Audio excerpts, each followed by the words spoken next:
찬양을 통해서 충분한 메시지와 은혜가 전달된 것 같습니다. 설교 안 해도 될 것 같은데요. 너무 귀한 찬양 감사합니다. 우리 박수로 하나님께 영혼 올려드리면서 우리 다시 한번 집사님 감사합니다. 네. 오프닝 찬양할 때랑 표정들이 많이 바뀌셨네요. 이렇게 마음을 확 열어놓으시다니 감사합니다. 우리 말씀 같이 보시겠습니다. 이 시간 함께 보신 하나님의 말씀은 사무엘상 18장 5절에서 9절까지 있는 말씀, 사무엘상 18장 5절에서 9절까지 있는 말씀 교독하겠습니다. 제가 한 절 보고요, 여러분 한 절 보고 번갈아가면서 읽도록 하겠습니다. 다윗이 사울의 보내는 곳마다 가서 지혜롭게 행하매 사울이 그로 군대의 장을 삼았더니 온 백성이 합당히 여겼고 사울의 신하들도 합당히 여겼더라.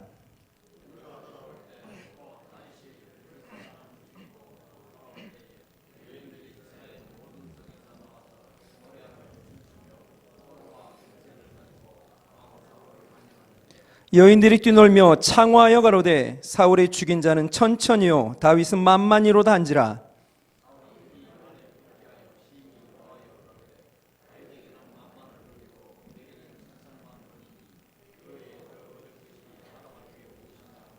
같이 봅니다. 그날 후로 사울이 다윗을 주목하였더라. 아멘. 할렐루야. 하나님의 크신 사랑과 은총이 오늘 육부 예배 나오신 모든 이들에게 충만하시길 주님의 이름으로 축원합니다. 우리 옆 사람 같이 한번 인사합시다. 하나님이 당신을 사랑하시니 저도 당신을 사랑합니다. 하나님이 당신을 사랑하시니 저도 당신을 사랑합니다. 사랑합니다. 감사합니다. 오늘 사무엘상 18장 5절에서 9절까지 있는 말씀을 가지고 당신은 누구와 신앙합니까? 당신은 누구와 신앙합니까? 라는 제목으로 하나님 말씀 전하도록 하겠습니다. 이런 말이 있습니다. 경쟁 상대가 그 사람 수준이다.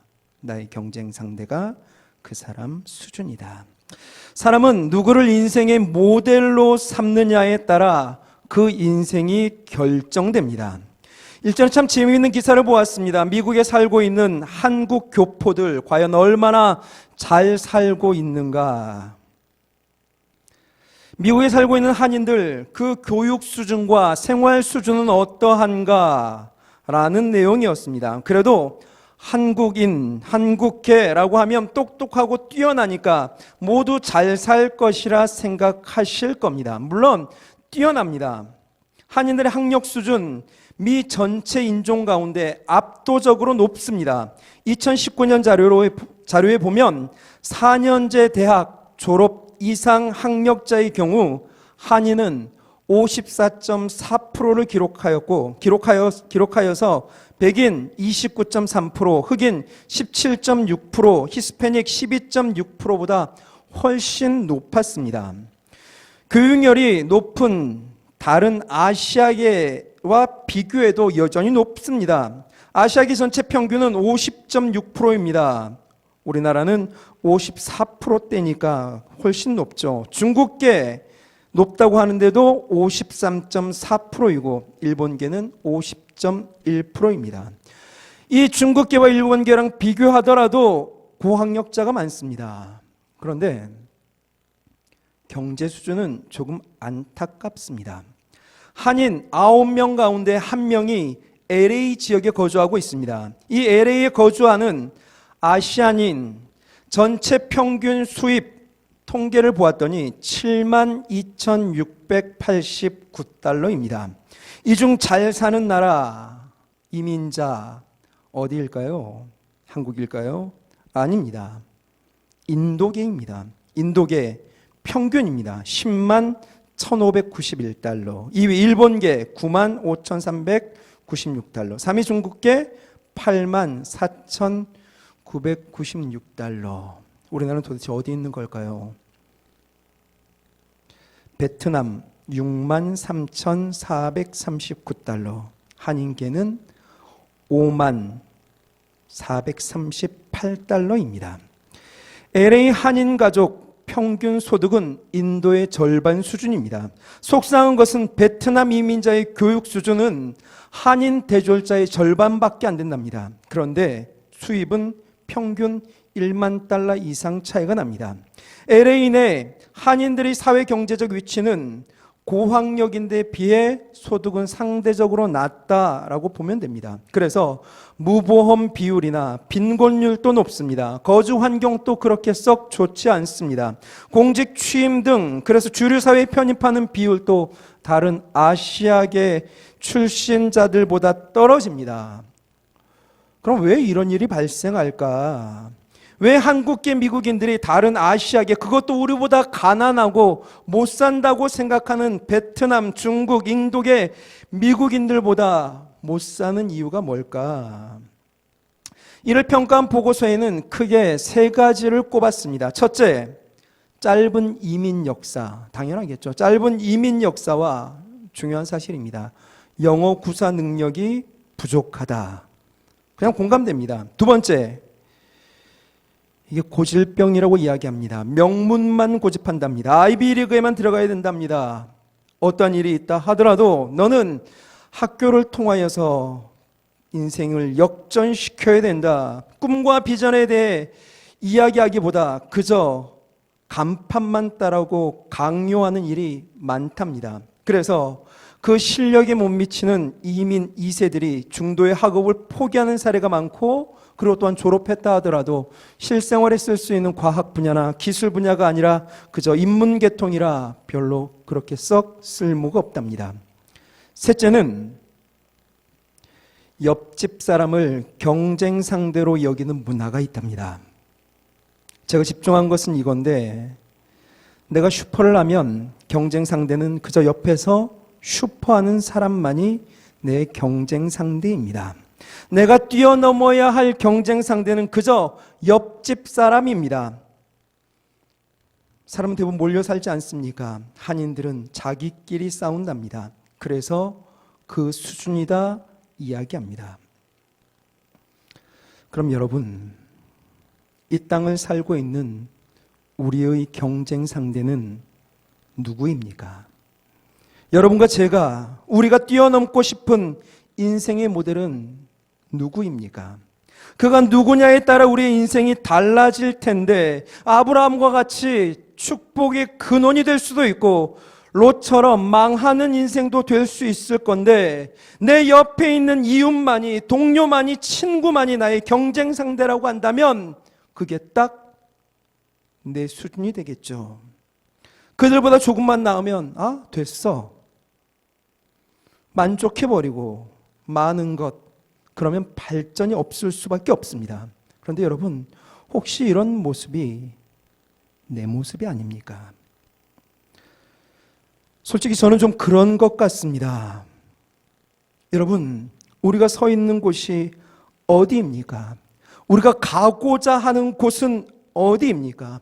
우리는 도대체 누구와 경쟁하고 있습니까? 우리가 선 분야에서 최고의 사람을 찾아 그를 뛰어넘어야 될 텐데, 나의 경쟁 상대를 옆에 구멍가게에 두게 되면 타성에 젖을 수밖에 없습니다.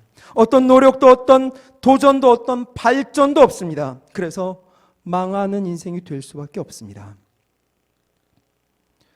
저 여러분들이 믿고 있는 우리 하나님은 매일매일을 창조하시는 분이십니다. 하나님은 어제의 공기로 오늘을 호흡하도록 하지 않으셨습니다. 하나님은 태초부터 지금까지 매일 매순간 새로움으로 우리에게 다가오고 계십니다. 새로운 시간, 새로운 공간, 새로운 모습으로 다가오신 하나님은 우리에게도 그 새로움으로 새 삶을 살기 원하십니다. 어제의 나를 뛰어넘고 오늘의 나를 추월하여 하나님이 원하시는 매일매일을 질주하기를 원하시는 것이 하나님의 뜻임을 믿으실 수 있기를 바랍니다. 오늘 본문 다윗과 사울이 등장합니다. 사울은 다윗을 경쟁합니다. 사울은 늘 다윗이었습니다. 그의 경쟁 상대는 다윗입니다. 그러니 사울은 다윗으로 인해 매 순간 감정이 오르락내리락합니다. 그의 삶의 희로애락이 그저 다윗입니다. 다윗이 망가지면 기쁘지만 다윗이 잘 되면 화나고 짜증납니다. 누군가가 다윗을 변호하면 견디지 못하고 다윗을 죽일 생각에만 모든 에너지를 집중합니다. 사울, 그의 삶을 다윗이 결정합니다. 그의 생각을 지배하고 그로 움직이게 만드는 대상이 그저 다윗입니다. 온 나라를 다스리는 왕이 자신의 나라를 잘 이끌 생각 안 합니다. 세워진 훌륭한 신하들과 머리 맞대고 나라의 발전을 위하여 전략을 짤 생각도 없습니다. 후진을 양성하고 백성을 가르치며 새로운 도전과 기회를 만들어 일자리를 창출할 생각도 없고 좋은 의료 체계와 복지에도 관심 없습니다. 주변의 강대국인 아람이나 암몬, 블레셋, 애굽을 연구하지도 않습니다. 그들을 넘어서고 정복하고 부유하고 강한 나라 건설할 생각 1도 없습니다. 그렇다면 하나님 앞엔 바로 서려고 하는가? 하나님이 다스리는 신정국가답게 성전을 짓고 제도를 정비하고 성경을 가르치고 율법을 반포하는 일 관심 바뀝니다. 그저 다윗입니다. 다윗만 이기려 합니다. 다윗만 집중합니다. 다윗과만 승부합니다. 그래서 다윗이 아닌 다른 문제가 생겨나게 되면 당황하게 됩니다. 결국은 나라를 파국으로 몰고 가고, 그래서 그의 인생은 그저 그런 인생으로 우리들 머릿속에 남아 있습니다. 그러나 여러분, 다윗은 사울이 경쟁 상대가 아닙니다. 다윗은 골리앗도 경쟁하지 않습니다. 다윗은 사울이 어떠냐에 따라 그의 삶의 궤적이 흔들리지 않습니다. 사울 때문에 쫓겨다녀 너무 힘들었지만 그는 사울을 경쟁하지 않았습니다. 어떻게 할 수 있습니까? 도망자의 신세로 매 순간 끔찍한 공포와 두려움에 쌓여 그렇게 살아가던 다윗, 사울을 죽일 수 있는 기회가 2번이나 찾아왔지만 그는 흔들리지 않습니다. 모든 불행과 짜증을 끝장낼 수 있는 그 상황에도 그는 굳건합니다. 요동하지 않습니다. 그에게 사울은 경쟁 상대가 아니었기 때문입니다. 조금 불경이 될지 모르지만 다윗의 경쟁 상대는 하나님입니다. 다윗은 평생을 하나님과만 승부한 사람입니다. 이 경쟁의 사전적인 의미는 이렇습니다. 같은 목적을 두고 서로 이기거나 앞서거나 더 큰 이익을 얻으려고 다투는 것. 물론 그 크기나 규모, 내용에서 차이가 있겠지만 하나님의 일하심과 다윗의 삶, 하나님을 바라보고 살았던 그 삶이 같은 목적 아닐까요? 하나님 나라를 이 땅에 세워가기 위한. 그래서 그 하나님과 다윗이 경쟁한다고 보아도 무방하지 싶습니다. 물론 하나님의 큰 뜻을 다 알지 못해 인간 편에서는 그저 몸부림칠 뿐이지만 그럼에도 그 모습이 하나님의 뜻과 경쟁하고 매 순간 하나님과 승부하려고 했던 그 모습이 바로 다윗입니다. 다윗은 하나님 앞에서 바로 살고자 몸부림쳤습니다. 넘어져도 하나님을 향하여 넘어졌고 일어설 때도 하나님 바라보고 일어섰습니다. 다윗의 희로애락은 주변국 때문에, 그를 힘들게 하는 사람들 때문에, 상황의 악함과 여건의 암울함 때문에 요동치지 않았습니다. 언제나 하나님입니다. 광야에 도망자 신세로 쫓겨다닐 때에도 흔들리지 않았습니다. 심지어 블레셋 왕 아기스 앞에서 미친 척하며 겨우 생명을 부지했을 그때에도 그는 넘어지지 않았습니다. 오히려 하나님을 바라보았기에 다시 일어나 자신의 길을 걸어갈 수 있었습니다. 그를 그렇게 미워하고 죽이려 했던 사울의 죽음 앞에서도 다윗 그렇게 슬퍼하며 옷을 찢고 울며 금식합니다. 이럴 수 있었던 이유, 그는 사울과 경쟁하지 않았습니다. 오직 하나님과만 경쟁했기에 하나님이 진정 원하시는 것이 무엇일까? 하나님만 바라보고 하나님만 향하여 살았기 때문에 그는 사울의 죽음도 슬퍼할 수 있었고 결국 그 모습으로 그는 이 땅 가운데 전성기를 누리게 됩니다. 우리의 경쟁 상대는 누구입니까? 그저 울산의 누구입니까? 동종 업종의 옆가게입니까? 안 됩니다. 절대로 안 됩니다. 우리의 경쟁 상대는 더 높아야 합니다.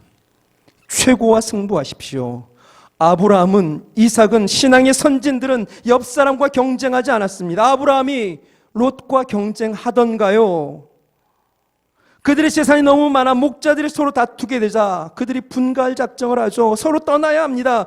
그도 눈이 있습니다. 목축하는 사람입니다. 어디 가야 더 좋은지 이 아브라함이 압니다. 요단 온들은 물이 넉넉합니다.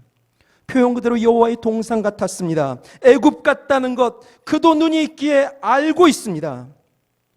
아브라함이 나이가 많습니다. 손 위 사람입니다. 먼저 선택해도 됩니다. 그렇지만 그는 그렇게 하지 않습니다. 이렇게 말하죠. 우리는 한 골육이라 나나 너나 내 목자나 내 목자나 서로 다투게 말자. 내 앞에 온 땅이 있지 아니하냐. 나를 떠나라. 내가 좌하면 나는 우하고 내가 우하면 나는 좌하리라. 멋지게 툭 털어버립니다. 어떻게 이렇게 할 수 있습니까? 하나님이죠. 우리 13장 14절 15절 말씀으로 다 같이 한번 읽어봅시다. 너는 눈을 들어 너 있는 곳에서 동서남북을 바라보라. 보이는 땅을 내가 너와 내 자손에게 주리니 영원히 이르리라.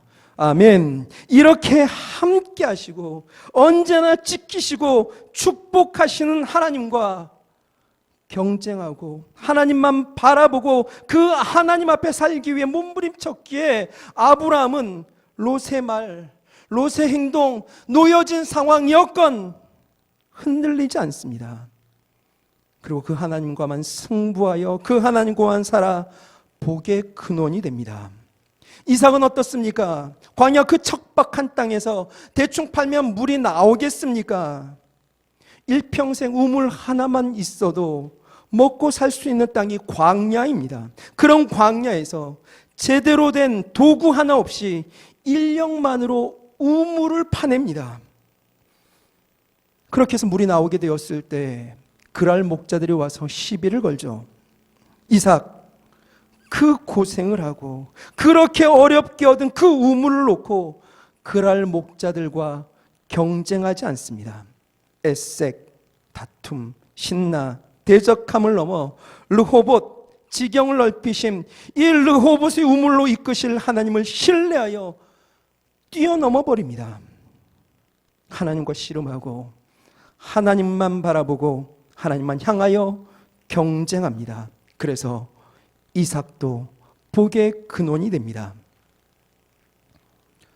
코로나 시대 우리의 경쟁 상대는 누구입니까? 요즘 여러분들의 일상은 어떻습니까?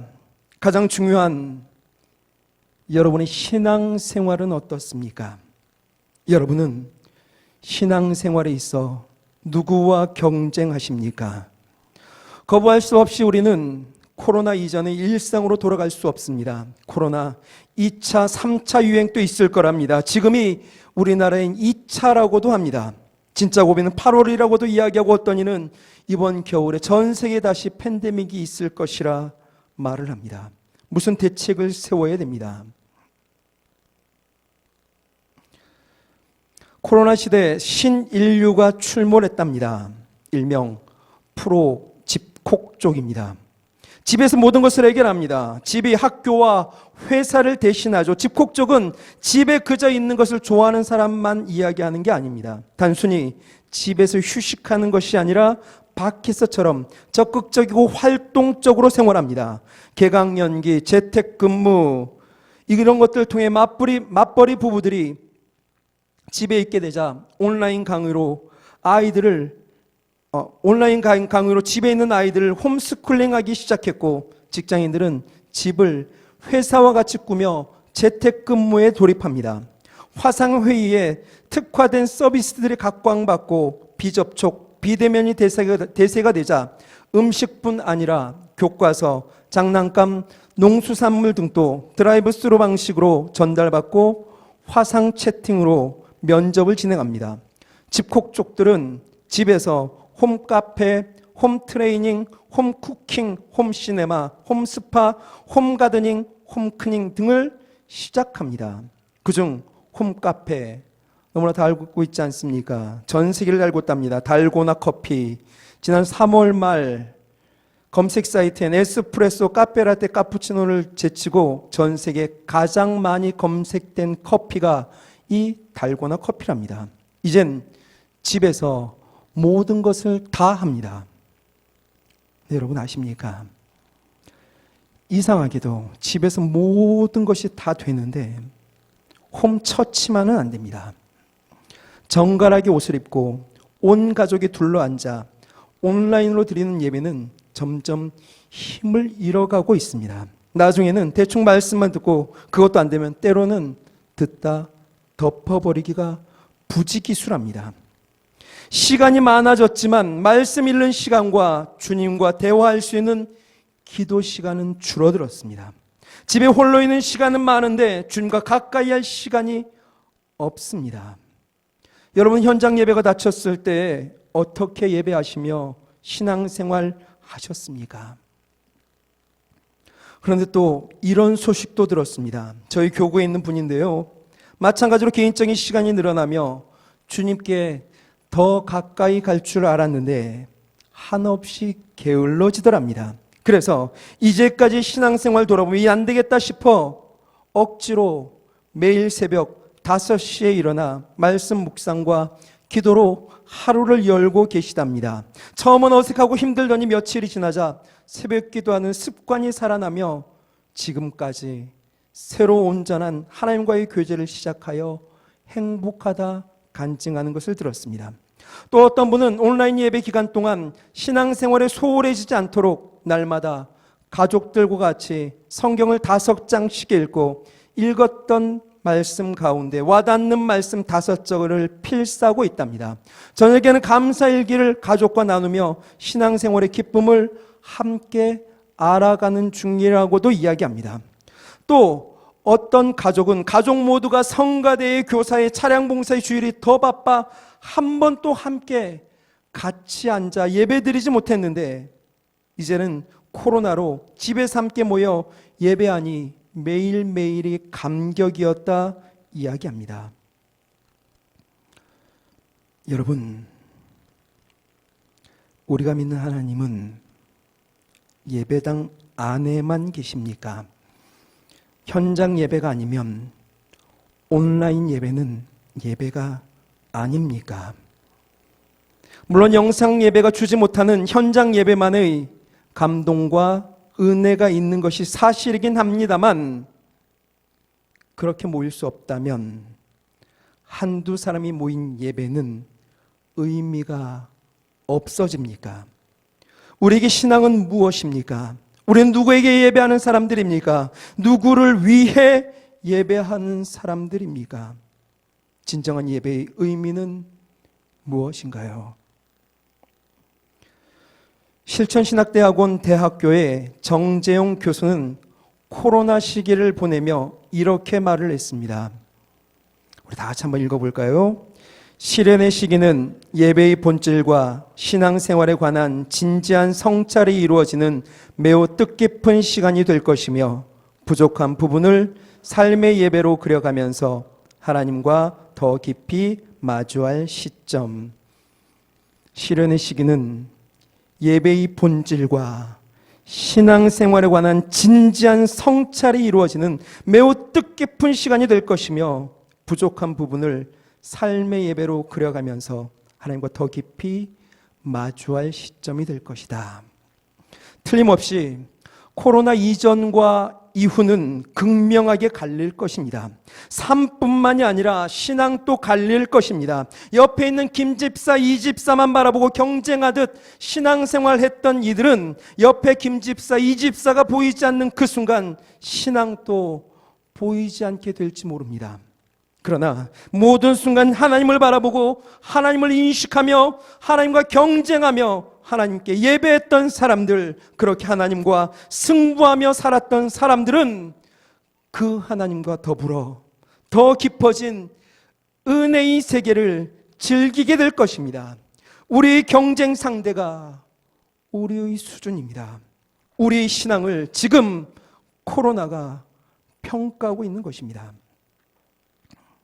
남아프리카 공화국에 사는 스프링복을 아십니까? 스프링복, 약 35kg의 무게에 키가 1.5m인 이 영양은 놀라거나 흥분하면 다리를 뻣뻣이 세우고 연속하여 수직으로 3.5m까지 뛰어오른답니다.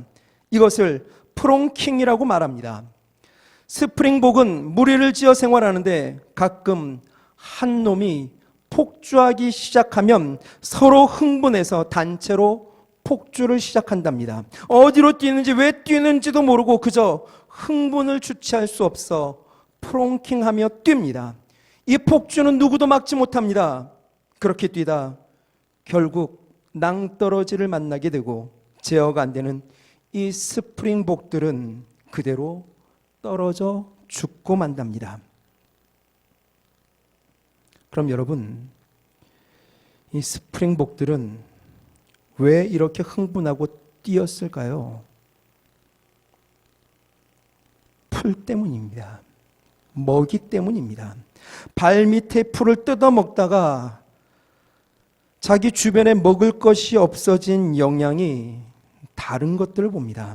한 발 앞선 놈 앞에는 만난 풀이 많아 보이는 거죠. 욕심이 생깁니다. 그래서 뒤에 있던 놈이 한 발짝 앞으로 갑니다. 그럼 앞에 있는 영양 혹은 옆에 있는 영양 가만히 있겠습니까? 또 이들도 경쟁하며 발을 재촉합니다. 이것을 본 다른 영양들도 지지 않으려고 한 발씩 하다 달리기 시작한답니다. 그렇게 폭주가 시작되는 겁니다. 처음 풀을 더 먹고 싶어 재촉했던 발은 이후로 그 목적을 잃어버린 채 그렇게 낭떠러지를 향해 죽음의 프롱킹을 하고 있는 것입니다. 그저 교회가 좋고 만남이 좋고 조금 거룩해 보이는 착해 보이는 모임이 좋아 향방도 모르면서 프롱킹을 하며 달리듯 신앙생활을 해왔던 우리를 하나님께서는 코로나를 통해 강제로 멈춰 세우셨습니다. 낭떠러지에 더 가까이 가기 전 잠시 멈춰 내 신앙의 본질이 무엇인지 돌이키길 원하시는 것입니다. 우리 자신을 돌아보았으면 좋겠습니다. 스스로 이 질문에 한번 답을 해보시죠.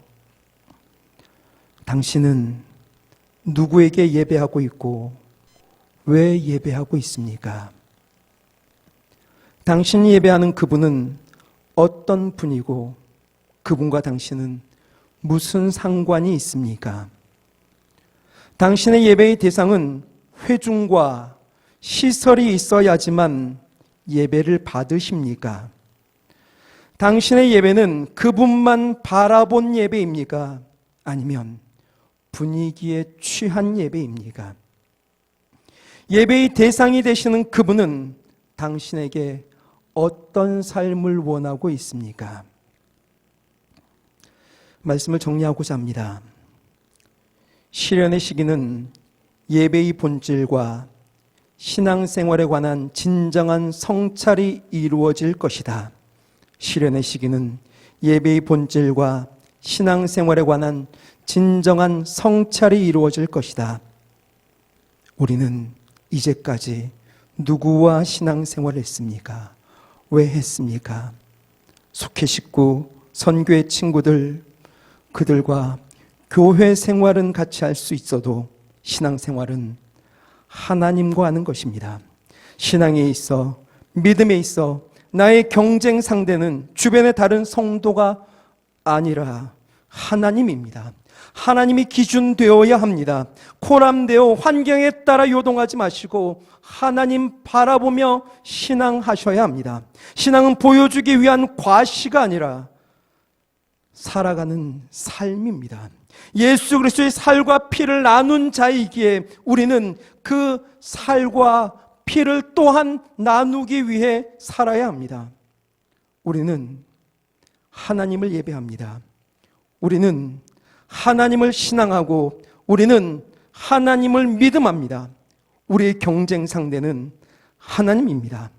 다시 하나님과의 관계를 정립할 수 있기에 이 끔찍한 코로나도 하나님의 인도하심이 있음을 믿습니다. 참 좋은 시기입니다. 더 깊은 신앙의 우물에 우리의 삶을 온전히 담고 풍성한 은혜의 생수로 코로나가 오히려 변하여 복이 되어지는 그러한 삶 누리시길 주님의 이름으로 축원드립니다.